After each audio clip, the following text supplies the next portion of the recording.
एक बार बंधुओं, एक किसान था, बड़ा भोला भाला, अनपढ़ था, ज्यादा पढ़ा लिखा नहीं था। किसान अपने खेत में खेती कर रहा था, तभी एक महात्मा उसके खेत में आ गए और महात्मा आके बोले, भाई हमको कुछ भोजन प्रसाद पवाओ। किसान बोला, अरे महात्मा आए भैया, इनको प्रणाम करो। किसान ने उनको प्रणाम किया, प्रणाम करके महाराज उनको भोजन प्रसाद पवाया और कहा, महात्मा जी आप आए हैं, मुझे कोई गुरु मंत्र दे जाओ।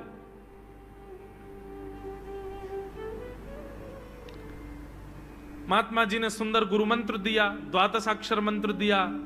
बोले ये तो बहुत कठिन है, इतना कठिन नहीं, सरल सा दो। अष्टाक्षर मंत्र दे दिया। बोले ये भी कठिन है, कोई और सरल दे दो। महात्मा बोले कुछ नहीं, तुम इतना कृष्ण चंद्र बोल दिया करो बस। कृष्ण चंद्र बोले, हाँ इसी का नाम, जब यही तुम्हारा गुरु मंत्र है। इतना भोला बेचारा याद करने लगा, उसको याद ही नहीं होवे कृष्ण चंद्र कृष्ण चंद्र कृष्ण चंद्र। अब भूल ना जाऊं इसके लिए बोलता रहता था 24 घंटे, कृष्ण चंद्र कृष्ण चंद्र कृष्ण चंद्र। अपने खेत में हल जोत रहा था, कृष्ण चंद्र बोल रहा था। इतने में उसकी पत्नी आ गई, अरे सुनो तुम्हारे लिए भोजन लाई हूं, जल्दी कर लो। बोले कृष्ण चंद्र कृष्ण चंद्र कृष्ण चंद्र। पत्नी पीछे लग गई, पीछे, भोजन तो कर लो, रोटी तो खा लो, ठंडी हो जाएगी। बोले अरे तू पीछे मत पड़, मैं भूल जाऊंगा, गुरुजी ने मंत्र दिया मुझको। पत्नी बोली, अच्छा एक काम करो, आप भोजन कर आओ, तब तक आपके नाम को मैं रट लेती हूं, मैं उसको संभाल लूंगी, पर जैसे ही आप आओगे फिर आपको सुना दूंगी, आप कर लेना। वो ठीक है। बोले क्या बोलना है? बोले कृष्ण चंद्र।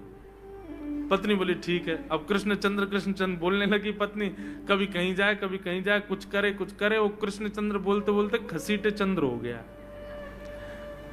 लौट करके अपने पति के पास, पति बोल, हाँ वो मैं भोजन कर लिया, जल्दी गुरु मंत्र सुना दे मुझको, क्या था मैं तो भूल गया। बोले घसीटे चंद्र। वो उसी से ही हल जोतने लगा, घसीटे चंद्र घसीटे चंद्र घसीटे चंद्र।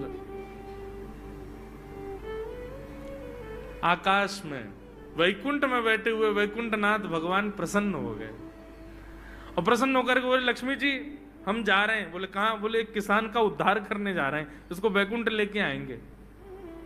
लक्ष्मी जी बोली, आपका अशुद्ध नाम बोल रहा है वो, आपका अशुद्ध नाम उच्चारित कर रहा है वो, और आप कह रहे हो कि इसका कल्याण करूंगा मैं। ठाकुर जी बोले, देखो नाम भाव कुभाव अनख आलसहु, नाम जपत मंगल दिश। नाम कैसे भी जपे कोई दोष नहीं है, बस भाव मेरे प्रति होना चाहिए। वो नाम भले ही गलत जप रहा है, लेकिन उसके हृदय में तो मैं ही हूं ना। और एक बात बताऊं लक्ष्मी जी आपको। बोले क्या?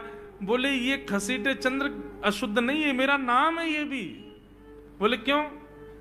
बोले जब हम छोटे थे तो बाल लीला कर रहे थे ब्रज में, यशोदा मैया खूब नहलाती धुलाती और बढ़िया सुंदर श्रृंगार करती, लेकिन हम पूरे नंद भवन में घुटमुन चल चल के कभी नीचे लुढ़क करके कभी ऊपर गिर के सब माला तोड़ लेते, अस्त व्यस्त वस्त्र कर लेते, घुंघराले केशों की ऐसे भुज्जा बना लेते, ऐसा रूप बना लेते। यशोदा मैया बोली, आओ मेरे खसीटे चंद्र, सुबह कृष्ण चंद्र बना के भेजती हूँ, खसीटा चंद्र बन के आता है शाम को। तो बोले तब यशोदा मैया ने हमारा नाम रखो खसीटे चंद्र, तो इसलिए शुद्ध नाम है। तो ठाकुर जी के बहुत सारे नाम हो गए, कनुआ, गोपाल, गोविंद, माधव, कन्हैया।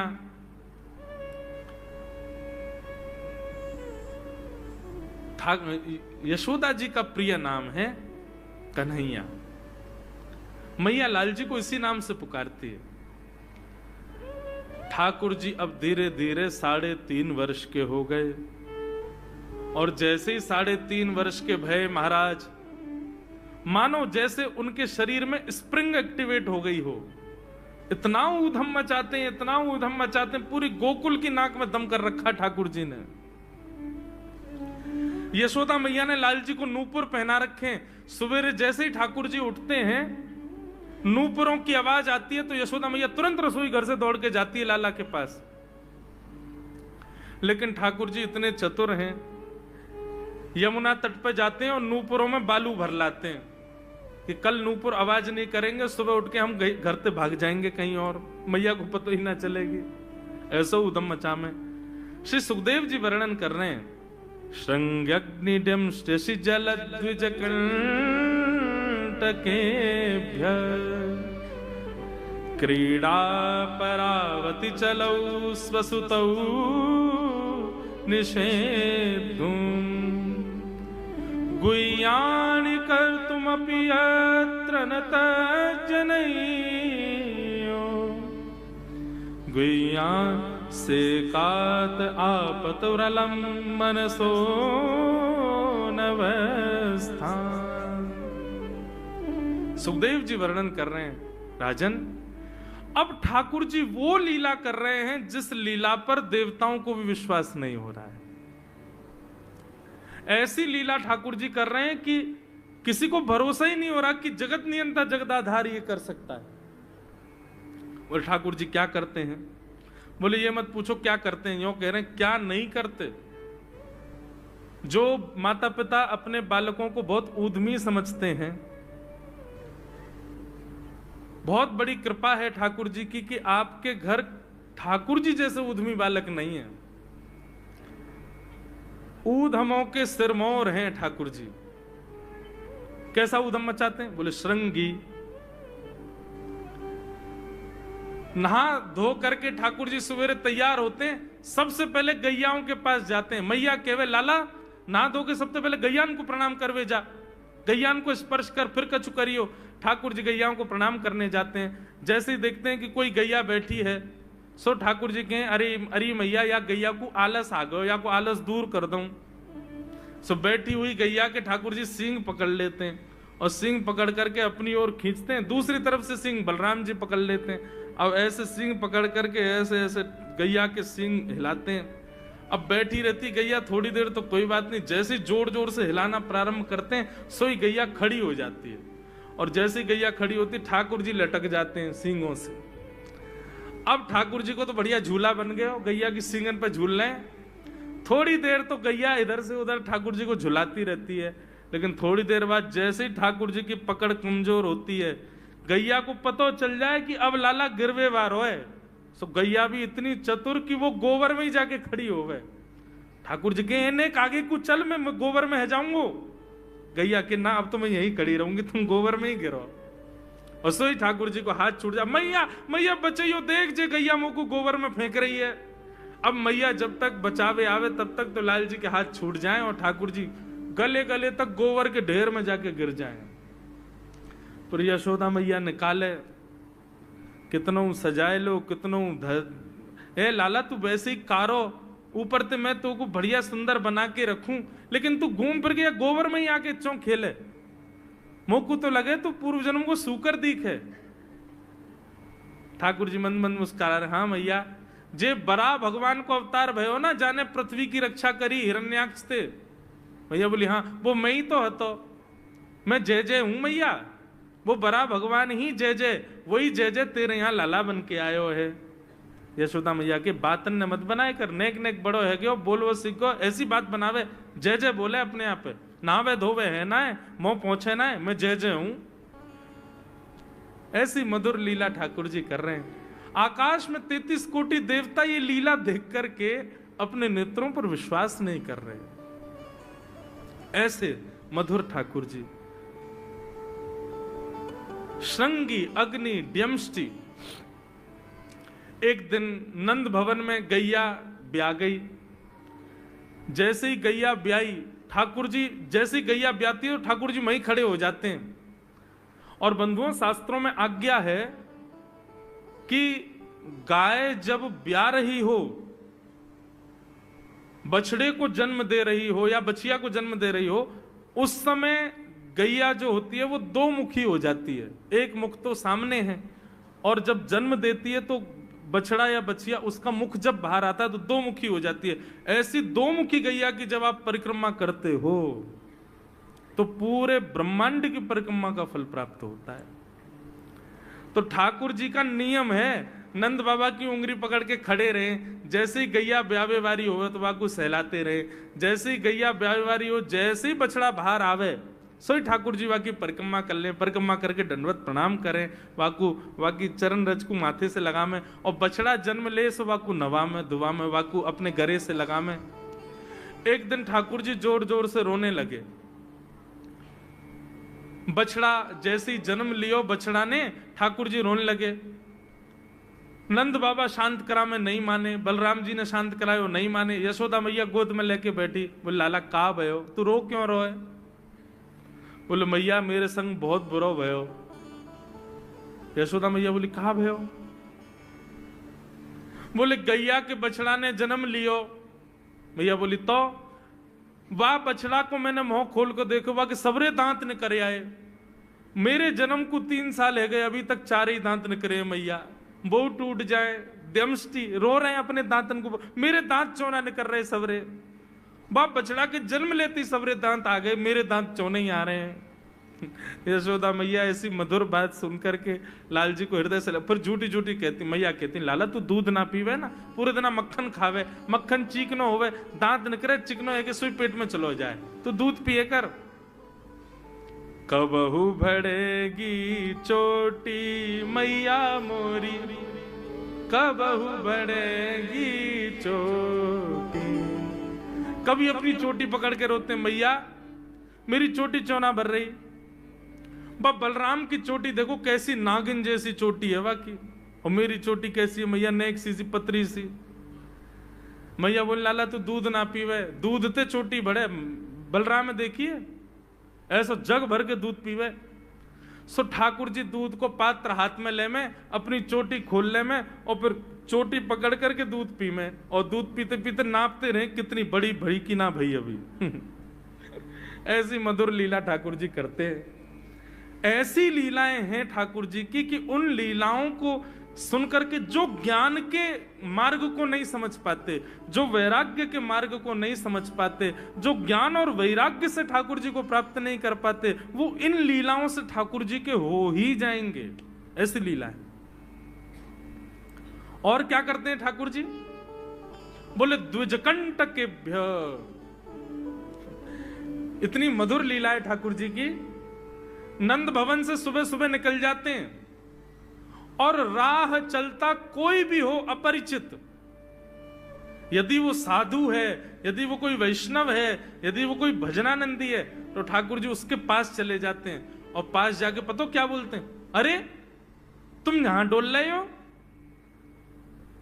बोलो भैया कौन हो तुम? अरे जी सब बाद में पूछियो, हम तो यूं कह रहे तुम यहां घूम रहे हो, नंद बाबा तुम्हारी मां बात देख रहे हैं, नंद बाबा तुम्हारा इंतजार कर रहे हैं। किसी से भी? बोले काय को कर रहे हैं भैया इंतजार? अरे आपके काजे यशोदा मैया ने 56 भोग बनाए हैं, और यशोदा मैया तो थाली सजा के बैठी है, आप घर जाओगे तब आपको प्रेम से प्रसाद पवाएंगे, फिर दक्षिणाओं देंगे। अरे जल्दी करो, देरी मत करो, जल्दी नंद भवन पहुंच जाओ। रोज 150 से 200 अपरिचित वैष्णव संत साधु नंद भवन आते हैं, और सब आकर के कहते हैं यशोदा मैया आप हमारी प्रतीक्षा कर रही थी, लाओ प्रसाद पवाओ। यशोदा मैया बोली मैं कौन ने कही आपसे? बोले आपको लाला बोल रहा हूं कि यशोदा मैया तो ये कह रही। यशोदा मैया जैसे तैसे पवा देती, दक्षिणा देती, रात में लाला से कहती चौरे लाला तू सबंते यूं क्यों कह दे मैं प्रतीक्षा कर रही? मैया एक तो मैं अपने घर में सब तीर्थन को भेज दूं, ये संत महात्मा चलते फिरते तीर्थ है मैया, इनको जितना ऐसा कि अपने घर बुलाना चाहिए, इनको प्रसाद पवाना चाहिए, या हमारे गोकुल में आवे वाले सब संतन को खोज खोज के मैं तो तेरे पास भेजूं, ताकि तू ने रसोई घर में लगेगी, भोजन प्रसादी बनावेगी और बढ़िया संतन को पवावेगी, तो तेरे घर में सबरे तीर्थ आ जाएंगे मैया। ऐसा प्रेम। एक दिन ठाकुर जी के अब मित्र बन गए। कौन है मित्र? मधुमंगल, श्रीदामा, तन सुखा, मन सुखा, धन सुखा, सुबल, ये ठाकुर जी के मित्र हैं। एक दिन ठाकुर जी अपने सब मित्रन के संग बैठे, और मित्रों के संग बैठे हुए ठाकुर जी बोले भैया कल से हम लोग सब यज्ञ करेंगे। मधुमंगल, श्रीदामा बोले क्यों लाला यज्ञ क्यों करेंगे? अरे नंद बाबा रोज अग्निहोत्र करें, मैंने उनसे पूछी अग्निहोत्र करवे ते कहा होवे, तो नंद बाबा बोले अग्निहोत्र करवे ते मन चाही वस्तु प्राप्त हो जाए, अग्निदेव प्रदान करें। ठाकुर जी के सब सखा बोले लाला तू काहे को करेगो अग्निहोत्र? बोले अग्निहोत्र करेंगे, अग्निदेव को प्रसन्न करके कहेंगे हमारी सुंदर सी बहू आ जाए, बस हमारो ब्याह हो जाए। अग्निदेव की प्रतीक्षा कर, अग्निदेव को प्रतिष्ठान करेंगे। सब श्रीदामा मधुमंगल 3.5 वर्ष के ठाकुर जी, सोचो 3.5 वर्ष के ठाकुर जी, सखा कितने बड़े बड़े होंगे।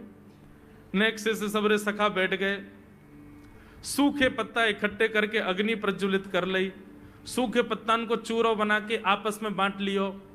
ठाकुर जी आचार्य बन के बैठ गए और बोले सुनो मैं मंत्र बोलूंगा और जैसे ही कहूं स्वाहा सबरे डालियो, और नेक भी यदि तुमने चूक करी ना, नेक भी मैंने स्वाहा बोली और तुमने नहीं डालो तो फिर मोते मत कहियो, यदि तुम्हारी पत्नी काणी आ जाए, एक हाथे लूली आ जाए, लंगड़ी आ जाए तो समय पर स्वाहा करना पड़ेगा।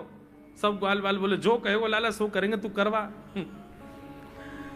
ठाकुर जी ओम स्वाहा, सब एक संग डालते। हे श्रीदामा तू देरी ते डाले, देख लियो लंगड़ी आ जाएगी तेरी बहू, अग्निदेव को प्रसन्न करो। इस प्रकार ठाकुर जी सब ग्वाल बालों के संग खेलते हैं। ग्वाल बाल बोले लाला यज्ञ तो है गयो, अब ब्राह्मणन को भोजन के काजे बुलाओ, यज्ञ के बाद ब्राह्मण भोज होना चाहिए। सोई ठाकुर जी अपने सब ग्वाल बालों की उंगली पकड़ करके पूरे गोकुल में जाते हैं, ब्राह्मणों के घर जाकर के कहते हैं आज नंद भवन में बढ़िया उत्सव भयो है, बढ़िया यज्ञ भयो है, भोजन के काजे शाम को आपको परिवार सहित आनो है। सबन को निमंत्रण दिया मैं। अब महाराज नंद भवन से जब निमंत्रण आता है तो ब्राह्मण लोग ब्राह्मणी से कहते हैं कि आज चूल्हा मत जलाना। क्यों? अरे नंद भवन में भोजन की सूचना मिलती है तो 3 दिन से भूखे रहते हैं ब्राह्मण। क्यों? इतना खवाएंगे नंद बाबा, इतना खवाएंगी यशोदा मैया कि पेट भर जाएगा, 2 दिन तक भूख भी ना लगेगी, इतना भोजन करना पड़े। ए ब्राह्मणी चूल्हा मत जलाई और सुन नमक को पानी और दे दे। नमक को पानी पी पी करके भूख बढ़ाते हैं अपनी। बोले शाम को जाएंगे और बढ़िया चकाचक महाराज 56 भोग पाएंगे। शाम का समय हुआ, सैकड़ों हजारों ब्राह्मण आकर के नंद भवन के बाहर खड़े हो गए।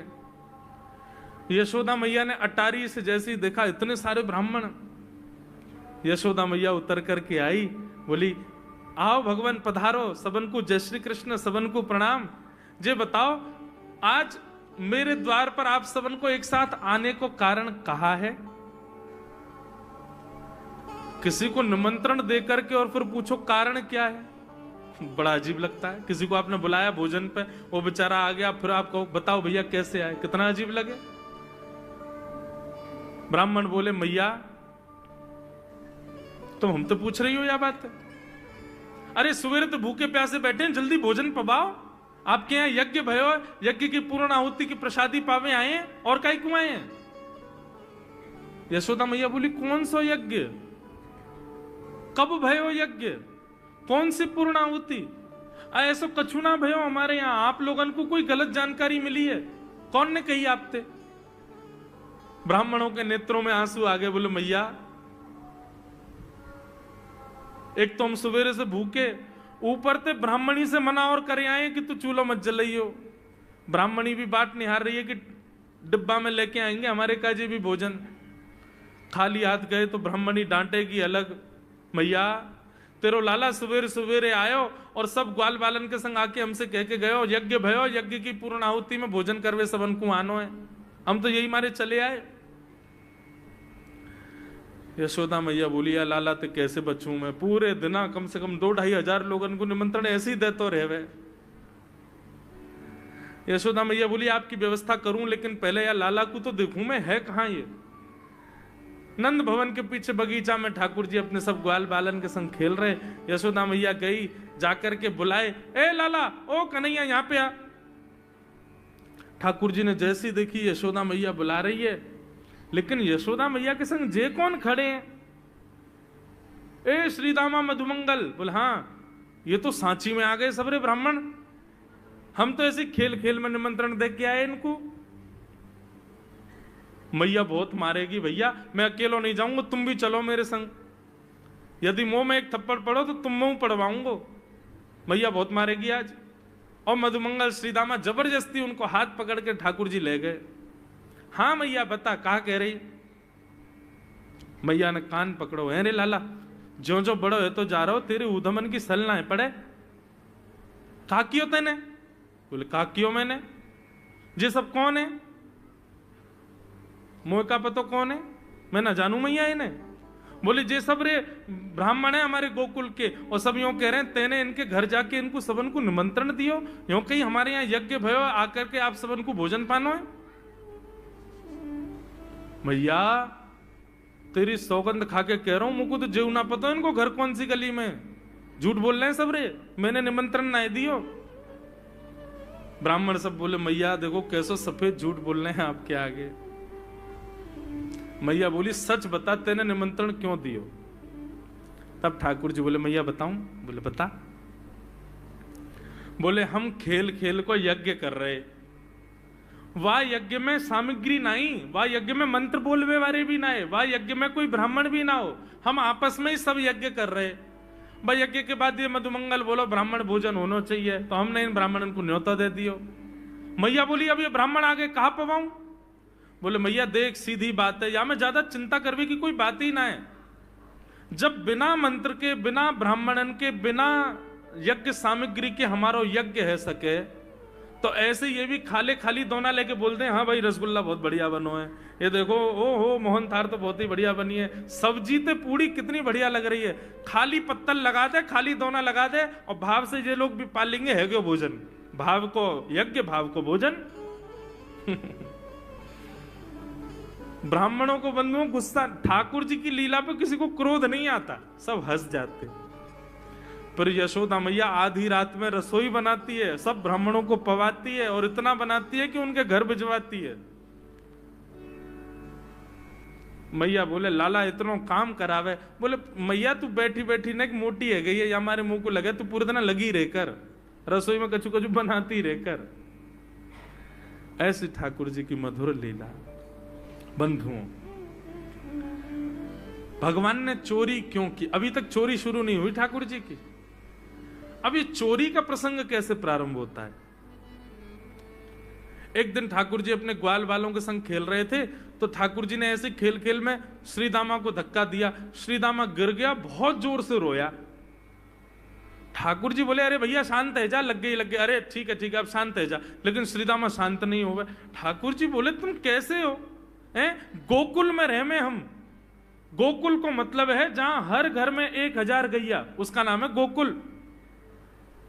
इतनी गैयान को दूध घी दही सब हमारे घर में होवे, अरे खा पी के ने बढ़िया अपनी शरीर को बनाओ, खेल खेल में लगती रहे, इतना रोवे को कहा मतलब है? तो श्रीदामा क्रोध में भर के बोला तू तो राजा को बेटा है लाला, तो को मक्खन खावे को मिले, घी खावे को मिले, दही पीवे को मिले, हम लोग तो बेचारे गरीब ब्रजवासी हैं, हम लोग जितना दूध घी दही बना में सब कंस के लोग ले जामे हमारे यहां से। कंस ने ब्रजवासीन के ऊपर कर लगा रखो है, टैक्स लगा रखो है, कहा कि प्रत्येक ब्रजवासी को इतनो मटका भर के घी दूध दही सब मथुरा भेजना पड़े, हम लोग घर में ना रख सकें, क्योंकि कंस के सिपाही जब आके हमारे घर की तलाशी करें, यदि इतने मटका हमारे घर को प्रसारित हैं, वहां से ज्यादा यदि हमारे घर में मिल गए तो मृत्यु दंड होगा हमारो। समझ रहे हैं बात? कंस ने पूरे ब्रजवासियों को कह रखा है कि हर घर में 4 मटकी से ज्यादा नहीं होनी चाहिए, उससे अधिक आने वाला दूध घी दही ये सब मथुरा भेजना है। और यहां हर ब्रजवासी के यहां 1000 गैया, और 1000 गैयाओं का जितना दूध घी दही होता है उसमें से 4 मटकी केवल घर में रहती हैं, बाकी सब मथुरा भेजना पड़ता है। या मारे लाला हम लोगन को खावे पीवे को ना मिले, तू तो राजा को बेटा है, तेरे नंद बाबा तो गोकुल के राजा हैं, या मारे तो को तो खूब छूट है, हम लोगन को छूट ना है। ठाकुर जी बोले ये बात है? बोले हाँ। ठाकुर जी बोले मेहनत करें हम, गैया को पाले हम, गैया को घास खवाएं हम, गैया की सेवा करें हम, और दूध पीवे को वो राक्षस कंस।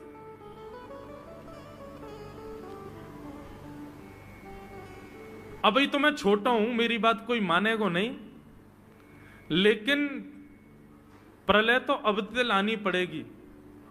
और कैसे लाएंगे? बोले राजी राजी यदि मक्खन दूध दही नहीं मिल लो तो चोरी करके खाओ। हमारो ही मक्खन है, हमारो ही दूध है, हमारो ही दही है, लेकिन अभी हम बालक हैं, हम ज्यादा कछु बोलेंगे हमारी कोई बात मानेगो ना। लेकिन ये सद वस्तु कुपात्र के हाथ में नहीं जानी चाहिए। राजी राजी नहीं मिलता तो चोरी करके खाओ। जब कर देवे को नंबर आवेगो तो सब पूछेंगे भाई कहां गए हो मक्खन दूध दही? बोले घर में तो है ना। बोले तो कहां गए? बोले चोर चोरी कर ले गए। और यही भाव से हम ब्रजवासी को खावे पीवे को मिला करेगो। मधुमंगल सीताराम बोले लाला तू जो कहेगो सो करेंगे, लेकिन चोरी नहीं करेंगे। ठाकुर जी बोले तो ठीक है, कल से तुम लोग अलग खेलो, मैं और दाऊ दादा अलग खेलेंगे, हमारे संग मत खेलना। मधुमंगल सीताराम बोले अरे लाला तू ना जाने, मैया यो के लाला जो चाहे करियो, चोरी मत करियो, चोरी करवे तो ब्याह ना होवे। ठाकुर जी बोले ब्याह की पड़ रही है तो है, ब्याह ना होवे। ऐसो पत्र पूछ रहा सो है गयो, पत्रो दुबरो सो तू सीख जैसो है गयो, तो कौन ब्याह करेगा ऐसे? अरे ब्याह करना तो ने खाया ने पी ने बढ़िया गाल तेरे बढ़िया होंगे, शरीर ने बढ़िया होगा तभी तो ब्याह होएगा। अब भैया हमारी बात सुन लो, जितने अच्छे काम करने सब आज कर लो, कल से चोरी करेंगे, पूरे ब्रजमंडल में आतंक मचाएंगे, हमारो ही दूध घी दही है और हम ही चोरी करके खाएंगे। ठाकुर जी ने चोरी क्यों की? क्योंकि सारा गौरस बेवजह मथुरा भेजा जाता था और मथुरा से कंस पूरे भारत में वितरित करके खूब धन कमाता था। इस वजह से ब्रजवासी प्रताड़ित होते थे, क्योंकि गैया के लालन पालन में जितना खर्चा होगा सब करो ब्रजवासी। 4 मटका दही। अच्छा, प्राचीन जब ठाकुर जी पृथ्वी पर पधारे तब कोई व्यापार नहीं था, ब्रजवासियों पर एक ही व्यापार था, 2 व्यापार थे, या तो घी बेच के, दही बेच के, दूध बेच के धन कमाओ, या फिर खेती बाड़ी करके अनाज बेच करके धन कमाओ। वही तो व्यापार था। उसमें भी 4 मटके मिलते थे, 4 में से 3 को तो बेच देते थे, 1 में पूरा घर चलता था। यह हालत थी ब्रज की। इसलिए ठाकुर जी ने कहा कि भैया राजी राजी नहीं तो गैर राजी, हम जितने बाकी की मटकी मथुरा भेजे वाली उनको सबन को तोड़ फोड़ करेंगे, उनमें से मक्खन निकाल निकाल के खाएंगे, एक दूसरे को खवाएंगे और सब यहीं रहेगो, मथुरा नहीं जाएगो कछु भी। इसलिए ठाकुर जी ने चोरी की।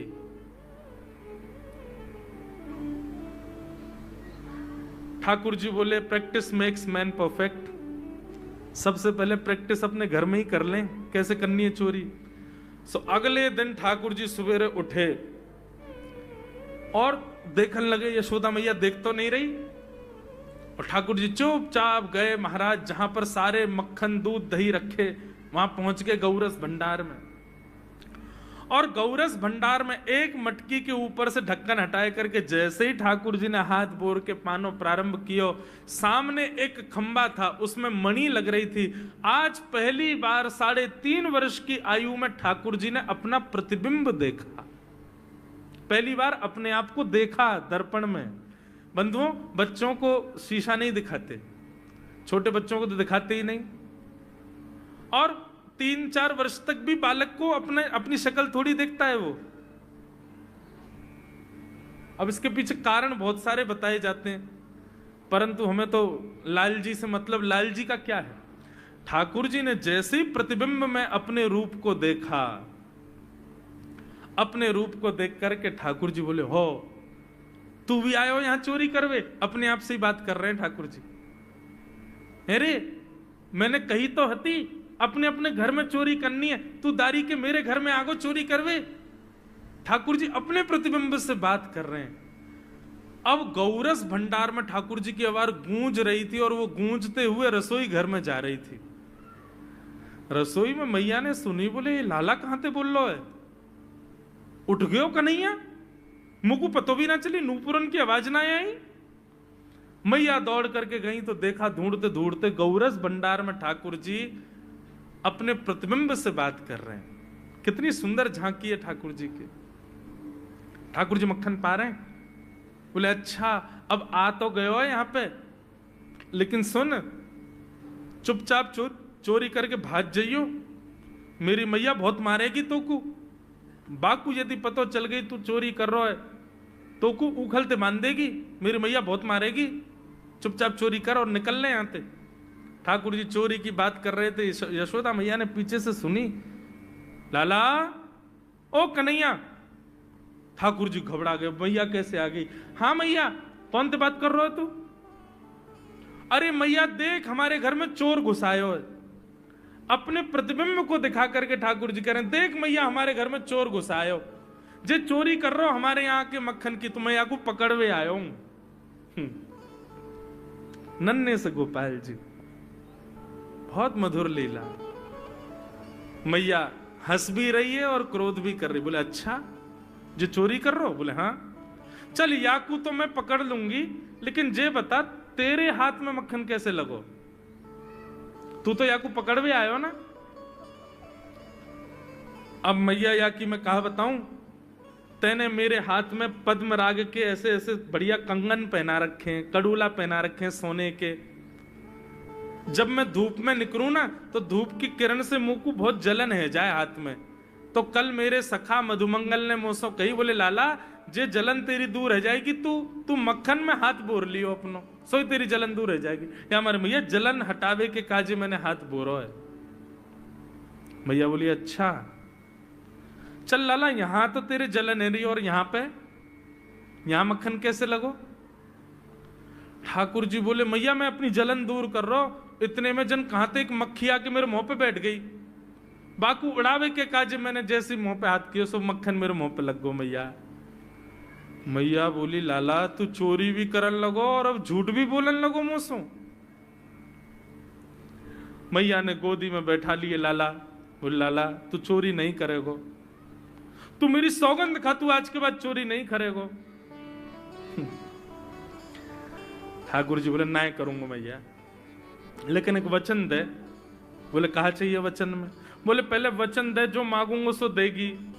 मैया बोली जो मांगेगा सो दूंगी, चोरी छोड़ दे। बोले सौ खाऊं पर घर ना जाऊं मैया, अब ना करूंगो चोरी, अब ना करूंगा मैया।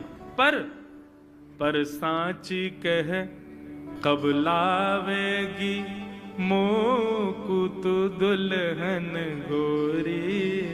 भैया मैं चोरी छोड़ दूंगा आज तो ही बंद, पर जो बता मेरा ब्याह कब करावेगी? मैया बोली लाला तू अभी नेक सो तो है, छोटो सो तो है, नेक बड़ो है, जा फिर तेरा ब्याह कर दूंगी। और ये ब्याह की तू कौन सिखावे तो को ब्याह की बात? बोले मैया ये श्रीदामा मोकू भरतो रे पूरे दिन, तू ब्याह कर ले, तेरी उम्र है गई, बुढ़ापा आ जाएगा।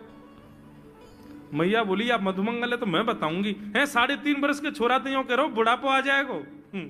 अभी खड़ो है वो सीखो, अभी बोलना सीखो, यानी दांत भी पूरे ना आए और ब्याह की बात करे। बोले मैया मैं यूं थोड़ी कह रहा हूं, मुझको बड़ी बहू लिया, छोटी सी लिया, इतनी बड़ी लिया कि जेब में धर के मैं गैया चरावे चलो जाया करूं, ऐसी बहू लिया मुझको। मैया बोली कैसी बहू चाहिए तो को बताइए ने, और तू जाने बहू कौन थे के?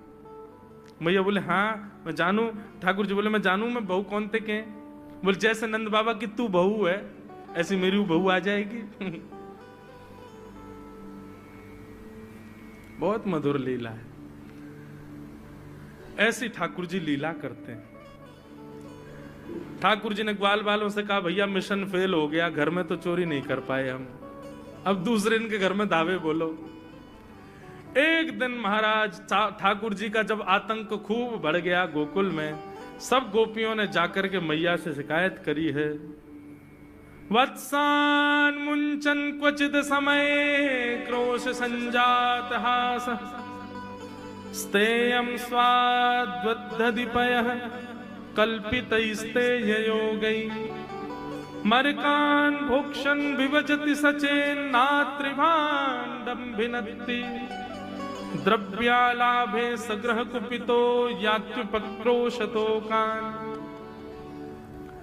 सब गोपियों ने जाकर के मैया से शिकायत करी, बोले मैया अपने लाला को संभाल लियो, नहीं तो कावदना हम देख लेंगी और फिर हमसे मत कहियो कि तेने मेरे लाला से यूं क्यों कही।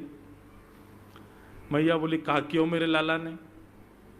गोपी बोली ये बस सुन लो और यूं बताइयो कहा ना करे तुम्हारो लाला।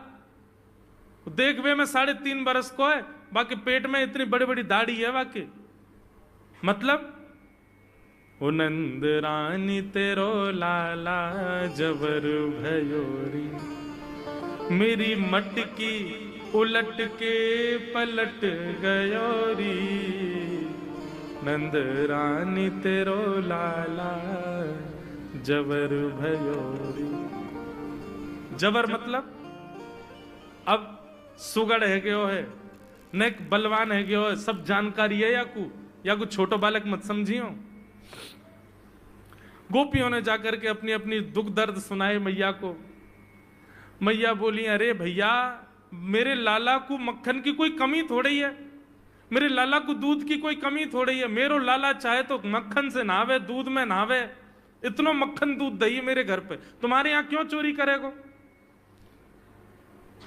अरे कई बार बालकन को अपने घर को भोजन बढ़िया ना लगे, दूसरे के घरन को बढ़िया लगे, अगर बार ने तुम्हारे यहाँ की नेकात मक्खन खा लिया तो वहां में इतना रो क्यों रही हो?